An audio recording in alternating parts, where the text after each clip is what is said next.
ஓம் சாந்தி. October 2, 2025. காலை முரளி பாப்தாதா, மதுபன். இனிமையான குழந்தைகளே, பாபா என்பதே அதி இனிமையான வார்த்தையாகும். பாபா என்ற வார்த்தை உங்கள் உதடுகளிலிருந்து சதா வெளிப்பட வேண்டும். தொடர்ந்தும் அனைவருக்கும் சிவ் பாபாவின் அறிமுகத்தை கொடுங்கள். கேள்வி: சத்திய யுகத்தில் மனிதர்கள் மாத்திரமின்றி விலங்குகளும் கூட ஒரு பொழுதும் நோய்வாய்ப்படுவதில்லை. ஏன்?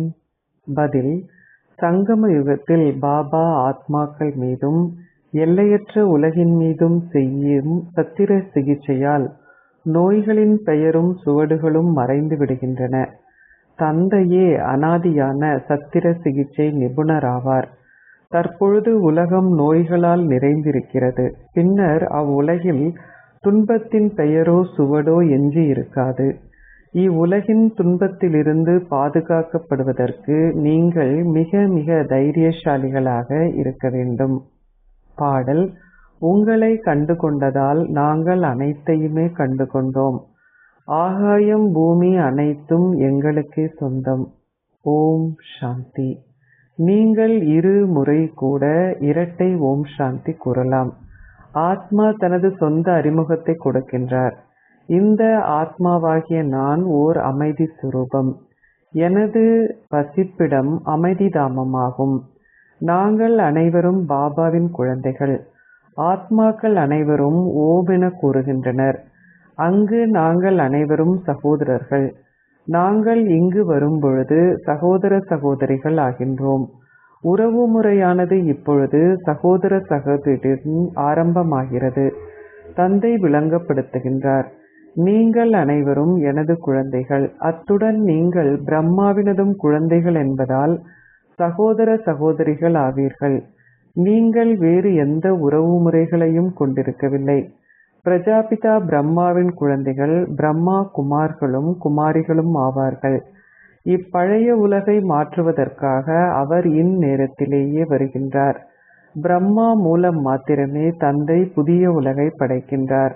நீங்கள் பிரம்மாவுடனும் ஓர் உறவு முறையை கொண்டிருக்கின்றீர்கள். இந்த வழிமுறை மிக நல்லது. நீங்கள் அனைவரும் பிரம்மா குமார்களும் குமாரிகளும் ஆவீர்கள். உங்களை ஆத்மாக்களாக கருதி தந்தையை நினைவு செய்யுங்கள். அத்துடன் உங்களை சகோதர சகோதரிகளாக கருதுங்கள். குற்ற பார்வை எதுவும் இருக்கக்கூடாது. இங்கு குமார்களும் குமாரிகளும் வளர்ந்து வரும்பொழுது அவர்களின் கண்கள் தொடர்ந்தும் குற்றமுடையதாகி அவர்கள் குற்ற செயல்களை செய்கின்றார்கள். ராவண ராஜ்யத்திலேயே குற்ற செயல்கள் இடம்பெறுகின்றன. சத்யுகத்தில் குற்ற செயல்கள் எதுவும் கிடையாது. குற்றம் என்ற வார்த்தை கூட அங்கு கிடையாது. இங்கு பல குற்ற செயல்கள் உள்ளன. அதற்காக நீதிமன்றங்களும் உள்ளன. அங்கு நீதிமன்றங்கள் போன்றவை இல்லை. சிறைச்சாலைகள், காவல் நிலையங்கள் அல்லது திருடர்கள் போன்றவை அங்கு இல்லாதிருப்பது ஓர் அற்புதமே ஆகும். இந்த துன்ப விஷயங்கள் அனைத்தும் இங்கேயே இடம்பெறுகின்றன. இதனாலேயே இது துன்ப பூமி, வெற்றி தோல்வி பற்றிய நாடகம் என குழந்தைகளாகிய உங்களுக்கு விளங்கப்படுத்தப்பட்டுள்ளது. இதனாலேயே இது இன்பம் துன்பம் வெற்றி தோல்வி பற்றிய நாடகம் என குழந்தைகளாகிய உங்களுக்கு விளங்கப்படுத்தப்பட்டுள்ளது. நீங்கள் மாத்திரமே இதனை புரிந்து கொள்கிறீர்கள். மாயையால் தோற்கடிக்கப்படுபவர்கள் அனைத்தினாலும் தோற்று போகிறார்கள் என்பது நினைவு கூறப்படுகிறது. தந்தை வந்து அரை கல்பத்திற்கு மாயையை வெற்றி கொள்ள செய்கின்றார். பின்னர் நீங்கள் அரை கல்பத்திற்கு தோற்கடிக்கப்பட வேண்டும். இது எதுவும் புதியதல்ல. இது சில சதங்கள் பெறுமதி வாய்ந்த சாதாரண நாடகமாகும். பின்னர் நீங்கள் என்னை நினைவு செய்து அரை கல்பத்திற்கு உங்கள் ராஜ்ய பாக்கியத்தை பெறுவீர்கள். நீங்கள் ராவண ராஜ்யத்தில் என்னை மறக்கின்றீர்கள். பாரத மக்கள் எதிரியாகிய ராவணனின் கொடும் பாவியை ஒவ்வொரு வருடமும் எரிக்கின்றனர். பாரத மக்கள் பலர் இருக்கின்ற நாடுகளிலும் அவர்கள் அந்த கொடும் பாவியை எரிக்கின்றனர். இது பாரத மக்களின் சமய பண்டிகை என அவர்கள் கூறுகின்றனர். அவர்கள் தசேராவை ராவணனின் கொடும் பாவியை எரித்து கொண்டாடுகின்றனர். எனவே அது எல்லைக்கு உட்பட்ட விஷயம் என குழந்தைகளாகி நீங்கள் விளங்கப்படுத்த வேண்டும். இப்பொழுது இலங்கையில் மாத்திரமன்றி முழு உலகிலும் ராவண ராஜ்யமே உள்ளது. உலகம் மிக பெரியது. முழு உலகமும் கடலால் சூழப்பட்டுள்ளது என தந்தை விளங்கப்படுத்தியுள்ளார். எருது ஒன்று தனது ஒரு கொம்பால் உலகை தாங்கி நிற்பதாகவும், அந்த எருது களைப்படையும் பொழுது அது மற்ற கொம்பிற்கு அதை மாற்றுவதாகவும் மக்கள் கூறுகின்றனர். எவ்வாறாயினும் அப்படி எதுவுமே இல்லை. உலகம் நீரால் சூழப்பட்டுள்ளது. சுற்றி வர எங்கும் நீர் மாத்திரமே உள்ளது. இப்பொழுது முழு உலகமும் ராவண ராஜ்யமாகும். எனவே தந்தை ராமராஜ்யத்தை அல்லது கடவுளின் ராஜ்யத்தை ஸ்தாபிப்பதற்காக மீண்டும் வருகின்றார். நீங்கள் ஈஸ்வரனை, கடவுளை பற்றி பேசும்போது அவரை சர்வசக்திவான் என்றும் அவரால் அனைத்தையும் செய்ய முடியும் என்றும் அவர்கள் கூறுகின்றனர். அப்புகழ் அவசியமற்றது. அவர் மீது அவ்வளவு அன்பு கிடையாது. இங்கு கடவுள் தந்தை என அழைக்கப்படுகின்றார். பாபா என்று கூறும் பொழுது ஓர் ஆஸ்தியை பெறும் விஷயம் உள்ளது. சிவ் பாபா கூறுகின்றார், நீங்கள் எப்பொழுதும் பாபா பாபா என்று கூற வேண்டும். ஈஸ்வரன், பிரபு போன்ற வார்த்தைகளை மறந்து விடுங்கள். பாபா கூறுகின்றார், சதா என்னை மாத்திரமே நினைவு செய்யுங்கள். நீங்கள் கண்காட்சிகளில் விளங்கப்படுத்தும் பொழுது சிவ் பாபாவின் அறிமுகத்தை மீண்டும் மீண்டும் கொடுங்கள். சிவ் பாபா மாத்திரமே அதி மேலானவர் ஆவார். அவர் தந்தையாகிய கடவுள் என்றும் அழைக்கப்படுகின்றார். பாபா என்ற வார்த்தையே அனைத்திலும் அதி இனிமையானது. உங்கள் வாயிலிருந்து சிவ் பாபா என்ற வார்த்தை தொடர்ந்தும் வெளிப்பட வேண்டும். வாய் என்னும் போது அது மனிதர்களுடையது மாத்திரமே ஆகும். அது பசுவின் வாயாக இருக்க முடியாது.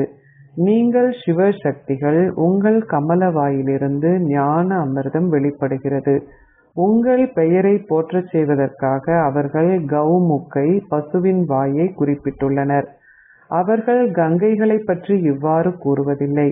இப்பொழுதே கமல வாயிலிருந்து அமிர்தம் வெளிப்படுகிறது.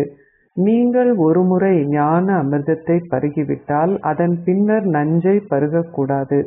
அமிர்தத்தை பருகுவதால் நீங்கள் தேவர்கள் ஆகினீர்கள். நான் அசுரர்களை தேவர்கள் ஆக்குவதற்காக இப்பொழுது வந்திருக்கின்றேன். நீங்கள் இப்பொழுது தேவ சமுதாயத்தினர் ஆகின்றீர்கள். எவ்வாறு அல்லது எப்பொழுது சங்கமயுகம் வருகின்றது என்பதை எவரும் அறிய மாட்டார்கள். பிரம்மா குமார்களும் குமாரிகளுமாகிய நாங்கள் அதி மேன்மையான சங்கம யுகத்திற்கு உரியவர்கள் என்பதை நீங்கள் அறிவீர்கள். மற்ற அனைவரும் கலியுகத்திற்கு உரியவர்கள். உங்களில் வெகு சிலரே இருக்கின்றீர்கள். உங்களிடம் விருட்சம் பற்றிய ஞானம் உள்ளது. முதலில் விருட்சம் சிறியதாக இருந்து பின்னர் வளர்கிறது. அவர்கள் பிறப்பை கட்டுப்படுத்துவதற்காக பல கண்டுபிடிப்புகளை உருவாக்குகின்றனர். எவ்வாறாயினும் மனிதர்கள் ஒன்று நிகழ வேண்டும் என்று நினைக்க அதற்கு பதிலாக மற்றொன்று நிகழ்கிறது. அனைவரும் மரணித்தாக வேண்டும். தாங்கள் மிக சிறந்த அறுவடை செய்வோம் என அவர்கள் நினைக்கிறார்கள். ஆனால் மழை வரும்பொழுது பெருமளவு சேதம் விளைவிக்கப்படுகிறது. இயற்கை அனர்த்தங்கள் பற்றி எவரும் புரிந்து கொள்வதில்லை. எதற்கும் உத்தரவாதம் இல்லை. அறுவடை காலத்தில் ஆலங்கட்டி மழையுடன் பலத்த புயல் அடிக்கும் பொழுது சேதம் விளைவிக்கப்படுகிறது. மழை இல்லாமல் போனாலும் கூட சேதம் ஏற்படவே செய்கிறது. அவை இயற்கை அனர்த்தங்கள் எனப்படுகின்றன. அவ்வாறு பல இடம்பெறும். அவற்றிலிருந்து பாதுகாக்கப்படுவதற்கு நீங்கள் மிகவும் தைரியசாலிகளாக இருக்க வேண்டும். சத்திர சிகிச்சைக்கு உள்ளாகும் ஒருவரை பார்க்க முடியாத நபர் மயங்கி விழுந்து விடுகின்றார். இந்த அழுக்கான உலகம் முழுவதும் இப்பொழுது சத்திர சிகிச்சைக்கு உள்ளாகப் போகிறது. தந்தை கூறுகின்றார், நான் அனைவருக்கும் சத்திர சிகிச்சை செய்ய வந்துள்ளேன். முழு உலகமும் நோய்வாய்ப்பட்டுள்ளது. தந்தை அனாதியான சத்திர சிகிச்சை நிபுணர் என்றும் அழைக்கப்படுகின்றார். எதிர்கால உலகில் வாழப்போகும் எவரும் ஒரு பொழுதும் வேதனையையோ துன்பத்தையோ அனுபவிக்காத வகையில் அவர் இப்பொழுது முழு உலகிலும் ஒரு சத்திர சிகிச்சையை மேற்கொள்கின்றார். அவர் அத்தகைய மகத்தான சத்திர சிகிச்சையாளர் ஆவார். அவரே ஆத்மாக்கள் மீதும் எல்லையற்ற உலகின் மீதும் சத்திர சிகிச்சை செய்பவராவார். அங்கு மனிதர்கள் மாத்திரமின்றி விலங்குகள் கூட ஒருபொழுதும் நோய்வாய்ப்படுவதில்லை. தந்தை தனது பாகம் என்னவென்றும் குழந்தைகளின் பாகம் என்னவென்றும் விளங்கப்படுத்துகின்றார். இது படைப்பின் ஆரம்பம், மத்தியமம், இறுதி பற்றிய நாடகம் எனப்படுகிறது. நீங்கள் இப்பொழுதே இதனை பெறுகின்றீர்கள். முதலில் குழந்தைகளாகிய நீங்கள் இந்த சந்தோஷத்தை கொண்டிருக்க வேண்டும். இன்று சத்குருவார் தினம். நீங்கள் எப்பொழுதும் உண்மையை பேச வேண்டும். வியாபாரத்திலும் கூட கூறப்படுகிறது, உண்மை பேசுங்கள், ஏமாற்றாதீர்கள். இருந்த பொழுதிலும் அவர்கள் பேராசைப்பட்டு கூடுதலான விலை கூறி பேரம் பேசுகிறார்கள். அவர்கள் ஒரு பொழுதும் உண்மை பேசுவதில்லை, பொய்களையே பேசுகின்றனர். இதனாலேயே அவர்கள் சத்தியமானவரை நினைவு செய்கின்றனர்.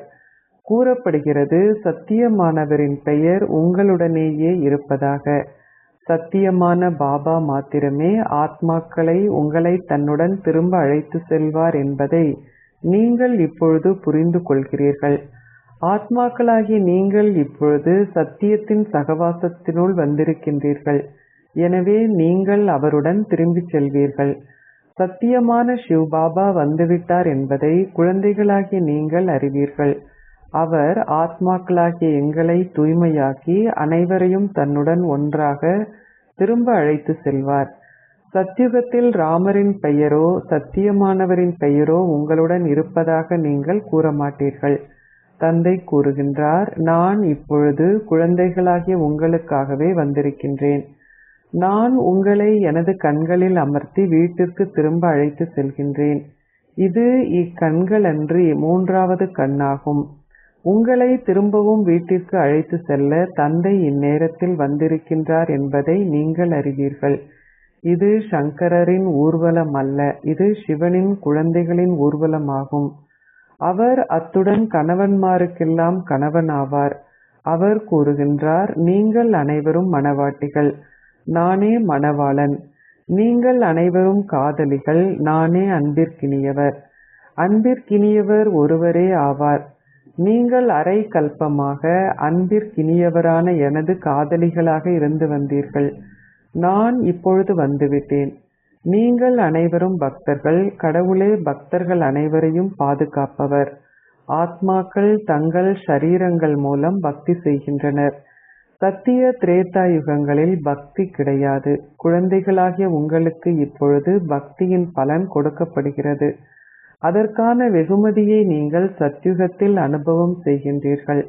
அவரே உங்களது அன்பிற்கினியவர். அவர் உங்களை தன்னுடன் திரும்ப வீட்டிற்கு அழைத்து செல்வார். பின்னர் நீங்கள் இப்பொழுது செய்யும் முயற்சிக்கு ஏற்ப உங்களின் ராஜ்ய பாக்கியத்தை பெறுவீர்கள். இது எங்கும் எழுதப்படவில்லை. சங்கரர் பார்வதிக்கு அமரத்துவ கதையை கூறியதாக அவர்கள் கூறுகின்றனர். நீங்கள் அனைவரும் பார்வதிகள். நானே அமரத்துவ கதையை உங்களுக்கு கூறுகின்ற அமரத்துவ பிரபு ஆவேன். அந்த ஒருவர் மாத்திரமே அமரத்துவ பிரபு என அழைக்கப்படுகின்றார். தந்தையே அதிமேலானவர். அவருக்கென ஒரு ஷரீரம் இல்லை. அவர் கூறுகின்றார், அமரத்துவ பிரபுவாகிய நான் குழந்தைகளாகிய உங்களுக்கு அமரத்துவ கதையை கூறுகின்றேன். சங்கரரும் பார்வதியும் எவ்வாறு இங்கு வந்திருக்க முடியும்?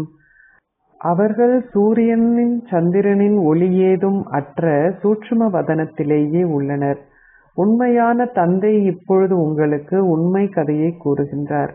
வேறு எவராலும் அன்றி தந்தையால் மாத்திரமே உண்மை கதையை உங்களுக்கு கூற முடியும். விநாசம் இடம் பெறுவதற்கு காலம் எடுக்கும் என்பதையும் நீங்கள் புரிந்து கொள்கிறீர்கள். உலகம் மிக பெரியது. பல கட்டடங்கள் வீழ்ந்து அழியும். பூகம்பங்கள் மூலம் பெருமளவு சேதம் விளைவிக்கப்படும். பலர் மரணிப்பார்கள். பின்னர் உங்களின் சிறிய விருட்சம் மாத்திரமே எஞ்சி இருக்கும். டெல்லி ஃபரிஸ்தான், அதாவது தேவதைகளின் பூமி ஆகும். ஃபரிஸ்தானில் லக்ஷ்மி நாராயணனின் ராஜ்யம் மாத்திரமே இருக்கும். அங்கு அத்தகைய பெரிய மாளிகைகள் கட்டப்படும். நீங்கள் எல்லையற்ற சொத்துக்களை பெறுவீர்கள். உங்களுக்கு எவ்வித செலவும் ஏற்படாது. பாபா கூறுகின்றார், இவரது பிரம்மா வாழ்க்கை காலத்தில் தானியங்கள் மிக மலிவாக இருந்தன. எனவே சத்யுகத்தில் எவ்வளவு மலிவாக இருக்கும் என சிந்தித்து பாருங்கள். ஒவ்வொருவரினதும் வீடும் நிலமும் டெல்லியின் அளவிற்கு பெரிதாக இருக்கும். உங்களின் ராஜ்யம் இனிய நீர் கொண்ட ஆற்றங்கரையில் இருக்கும். உங்கள் ஒவ்வொருவரிடமும் என்னதான் இருக்காது? உங்களிடம் எப்பொழுதும் உணவு இருக்கும். அங்கு பழங்களும் மலர்களும் எவ்வளவு பெரியதாக இருக்கும் என நீங்கள் பார்த்திருக்கின்றீர்கள். நீங்கள் அங்கு சென்று அமிர்தத்தை சுபீரத்தை பருகிவிட்டு திரும்பி வந்தீர்கள். அங்கு ஒரு தோட்டக்காரர் இருந்ததாக அவர்கள் கூறுவதுண்டு. தோட்டக்காரர் நிச்சயமாக வைகுந்தத்திலும் ஆற்றங்கரைகளிலும் இருப்பார். அங்கு வெகு சிலரே இருப்பார்கள். இப்பொழுது பல பில்லியன் கணக்கானோர் உள்ளனர். எவ்வாறாயினும் பின்னர் அங்கு 9 லட்சம் பேர் மாத்திரமே இருப்பார்கள். அனைத்தும் உங்களுக்கே சொந்தமாக இருக்கும். தந்தை அத்தகையதோர் ராஜ்யத்தை எங்களுக்கு கொடுக்கின்றார். எவராலும் அதை எங்களிடமிருந்து அபகரிக்க முடியாது. நீங்கள் பூமிக்கும் ஆகாயத்திற்கும் அதிபதிகளாக இருப்பீர்கள். குழந்தைகளாகிய நீங்கள் பாடலை கேட்டீர்கள். கேட்கும் பொழுது சந்தோஷ பாதரசத்தை உயர வைக்கின்ற 6 முதல் 8 வரையான அத்தகைய பாடல்கள் உள்ளன. உங்கள் ஸ்திதி நன்றாக இல்லாதிருப்பதை உணர்ந்தால் அப்பாடல்களில் ஒன்றை கேளுங்கள். அவை சந்தோஷ பாடல்களாகும். அவற்றின் அர்த்தத்தை கூட நீங்கள் அறிவீர்கள். உங்களை முக மலர்ச்சியாக வைத்திருப்பதற்காக பாபா பல வழிகளை உங்களுக்கு காண்பிக்கின்றார். சிலர் தங்களிடம் அதிக சந்தோஷமில்லை என்றோ அல்லது தங்கள் மாயையின் புயல்களை அனுபவம் செய்கிறார்கள் எனவோ பாபாவிற்கு எழுதுகின்றனர். ஓ, ஆனால் மாயையின் புயல்கள் வரும்பொழுது ஏதாவது பாடலை கேளுங்கள். பெரிய ஆலயங்களில் அவர்கள் மக்களை மகிழ்விப்பதற்காக நுழைவாயிலில் பாடலை போட்டுவிடுகின்றனர். மும்பையில் மாதவ்பாக் என்ற இடத்தில் லக்ஷ்மி நாராயணனின் ஆலய நுழைவாயிலில் அவர்கள் தொடர்ந்தும் பாடலை போடுகின்றனர். நீங்கள் ஏன் இத்திரை பாடல்களை போடுகின்றீர்கள் என சிலர் கேட்கின்றனர். நாடகத்தின்படி அவை எங்களுக்கு மிகவும் பயனுள்ளவை என்பதை அவர்கள் அறிய மாட்டார்கள். குழந்தைகளாகிய நீங்கள் மாத்திரமே அவற்றின் அர்த்தத்தை புரிந்து கொள்கிறீர்கள். அவற்றை கேட்பதால் நீங்கள் சந்தோஷம் அடைகின்றீர்கள். எவ்வாறாயினும் சில குழந்தைகள் அவற்றை மறந்து விடுகின்றனர். நீங்கள் வீட்டில் சோகமாக இருக்கும்போது இப்பாடல்களை கேட்டு சந்தோஷம் அடையுங்கள். இவை மிகவும் பெருமதி வாய்ந்த விஷயங்களாகும். ஒருவரின் வீட்டில் சண்டை சச்சரவுகள் தொடருமாயின் அவர்களிடம் கூறுங்கள், கடவுள் கூறுகின்றார், காமமே கொடிய எதிரி. இதை வெற்றி கொள்வதால் நீங்கள் உலகின் அதிபதிகள் ஆகின்றீர்கள். பின்னர் மலர் தூவுதலும் வெற்றி முழக்கமும் இருக்கும். பொன் மலர்கள் தூவப்படும். நீங்கள் இப்பொழுது முட்களில் இருந்து பொன் மலர்கள் ஆகின்றீர்கள். பின்னர் நீங்கள் அவதாரம் எடுப்பீர்கள். மலர்கள் தூவப்படுகின்றது என்றல்ல, நீங்களே மலர்களாக கீழே இறங்குகின்றீர்கள். பொன் மலர்கள் தூவப்படுவதாக மக்கள் நினைக்கின்றனர். ஓர் இளவரசர் வெளிநாட்டிற்கு சென்று விருந்து கொடுத்ததுடன் விருந்திற்காக பொன் மலர்களையும் செய்வித்தார். அவை அனைவர் மீதும் தூவப்பட்டன. அவர் தனது சந்தோஷத்திற்காக அதிக அளவு விருந்தோம்பலை செய்தார். அவர் நிஜ தங்கத்தினாலேயே அவற்றை செய்வித்தார். பாபாவிற்கு அவரின் அந்தஸ்து போன்றவை மிக நன்றாக தெரியும். உண்மையில் நீங்களே மலர்களாக கீழே இறங்குகின்றீர்கள். பொன் மலர்களாகிய நீங்கள் மேலிருந்து கீழே இறங்குகின்றீர்கள். குழந்தைகளாகிய நீங்கள் உலக ராஜ்யம் என்ற மாபெரும் அதிர்ஷ்ட லாப சீட்டை வெல்கின்றீர்கள். ஒரு லௌகீக தந்தை, நான் உங்களுக்காகவே இதை கொண்டு வந்திருக்கின்றேன் என கூறும் பொழுது அவரது குழந்தைகள் மிகவும் சந்தோஷம் அடைகின்றனர். பாபா கூறுகின்றார், நான் உங்களுக்காக சொர்க்கத்தை கொண்டு வந்துள்ளேன். நீங்கள் அங்கு ஆட்சி செய்வீர்கள். எனவே நீங்கள் அதிக அளவு சந்தோஷத்தை கொண்டிருக்க வேண்டும். பாபா ஒருவருக்கு சிறிய பரிசொன்றை கொடுத்த போது அவர் கூறினார், பாபா, நீங்கள் எங்களுக்கு உலக ராஜ்யத்தை கொடுக்கின்றீர்கள். அதனுடன் ஒப்பிடும் பொழுது இப்பரிசு எம்மத்திரம். எனினும் நீங்கள் ஷிவ் பாபாவின் நினைவு சின்னத்தை வைத்திருந்தால் உங்களால் ஷிவ் பாபாவை நினைவு செய்து பல மில்லியன்களை பெற முடியும். அச்சா, இனிமையிலும் இனிமையான அன்பிற்குரிய, எப்பொழுதோ காணாமல் சென்று இப்பொழுது கண்டெடுக்கப்பட்டிருக்கும் குழந்தைகளுக்கு உங்கள் தந்தை தாயாக இருக்கும் பாப் தாதாவின் அன்பும் நினைவுகளும் காலை வந்தனங்களும். ஆன்மீக தந்தை ஆன்மீக குழந்தைகளுக்கு நமஸ்தே கூறுகின்றார். ஆன்மீக குழந்தைகள் ஆன்மீக தந்தைக்கு நமஸ்தே கூறுகின்றோம். தாரணைக்குரிய சாரம் 1. நீங்கள் சத்திய சகவாசத்துடன் வீடு திரும்ப வேண்டும். எனவே சதா உண்மையானவராக இருங்கள். ஒரு பொழுதும் பொய் பேசாதீர்கள். 2. பிரம்மா பாபாவின் குழந்தைகளாகிய நீங்கள் சகோதர சகோதரிகள் ஆவீர்கள். எனவே நீங்கள் ஒரு பொழுதும் குற்ற செயல்களை செய்யக்கூடாது. சகோதரர்கள் மற்றும் சகோதர சகோதரிகள் என்பது தவிர்த்து மற்ற உறவுமுறைகள் பற்றிய எந்த விழிப்புணர்வும் இருக்கக்கூடாது. ஆசீர்வாதம். நீங்கள் ஒரு மாஸ்டர் திரிகால்தரிசி ஆகி உங்களின் நினைவென்னும் சக்தியால் உங்களுடையதும் மற்றவர்களினதும் மேன்மையான முயற்சிகளின் பெரு பேற்றை அறிந்தவர் ஆகுவீர்களாக. பூமியிலிருந்து விண்வெளிக்கு செல்பவர்களை பற்றிய எல்லா விஷயங்களையும் விஞ்ஞானிகள் அறிந்திருப்பதைப் போல் திரிகால்தரிசி குழந்தைகளான நீங்கள் உங்களின் மௌனத்தால், அதாவது உங்களின் நினைவென்னும் சக்தியால், உங்களின் சொந்த மேன்மையான முயற்சிகளையும் ஸ்திதியையும் பற்றியும், அத்துடன் மற்றவர்களின் முயற்சிகள் ஸ்திதியை பற்றியும் மிக தெளிவாக அறிந்து கொள்ள முடியும். தெய்வீக புத்தியை கொண்டிருப்பதாலும் உங்களை நினைவின் தூய எண்ணங்களில் ஸ்திரப்படுத்திக் கொள்வதாலும் நீங்கள் திரிகால்தரிசியாக இருக்கும் ஆசீர்வாதத்தை பெற்றுக் கொள்கிறீர்கள். அப்பொழுது நீங்கள் நடைமுறை வடிவில் இடுவதற்காக புதிய திட்டங்கள் தானாகவே வெளிப்படும். ஸ்லோகம். அனைவருடனும் ஒத்துழைப்பவராக இருங்கள். நீங்கள் இயல்பாகவே தொடர்ந்து அன்பை பெறுவீர்கள். அவ்யக்த இஷாரா. தனக்காகவும் மற்ற அனைவருக்காகவும் மனதின் மூலம் யோகத்தின் சக்திகளை பயன்படுத்துங்கள். எவருமே தமக்கு சேவை செய்வதற்கான வாய்ப்பு இல்லை என கூற முடியாது. ஒருவரால் பேச முடியாது விட்டால் அவரால் தனது மனதால், தனது மனோபாவத்தால் மற்றும் சந்தோஷமான ஸ்திதியால் சேவை செய்ய முடியும். உங்களின் ஆரோக்கியம் நன்றாக இல்லாது விட்டாலும் வீட்டில் இருந்த வண்ணம் ஒத்துழையுங்கள். உங்களின் மனதில் தூய எண்ணங்களின் களஞ்சியத்தை சேமித்து நல்லாசிகளால் நிரம்பி இருங்கள். ஓம் சாந்தி.